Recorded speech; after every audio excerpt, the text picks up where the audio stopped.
ក្នុងមនុស្សយើងមានកម្លាំងពិសេសដែលអាចយកឈ្នះសេចក្តីទុក្ខបានគឺកម្លាំងវិបស្សនាប៉ុន្តែកម្លាំងនេះត្រូវខ្សោយចុះឬត្រូវបាត់បង់អស់ព្រោះមនុស្សយើងបានធ្លាក់ចុះចូលទៅក្នុងនិវរណធម៌និវរណធម៌5ប្រការមានកាមឆន្ទៈព្យាបាទជាដើមនេះធ្វើឲ្យបាត់បង់កម្លាំងពិសេសរបស់មនុស្សនិងជាឧបសគ្គនៃសេចក្តីចម្រើនគ្រប់យ៉ាងក្នុងកុសលធម៌នៅក្នុងមគ្គវគ្គវគ្គទី20នៃព្រះគាថាធម្មបទព្រះពុទ្ធអង្គទ្រង់ត្រាស់សម្ដែងថាបុគ្គលកាលនៅកំឡោះមានកម្លាំងទាស់តែប្រកបដោយសេចក្តីខ្ជិលច្រអូសមិនប្រឹងប្រែងក្នុងការដែលគួរប្រឹងប្រែងមានសេចក្តីត្រេះរិះក្នុងចិត្ត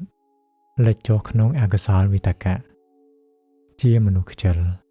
បុគ្គលខ្ជិលរមែងមិនបានផ្លូវបញ្ញាឡើយ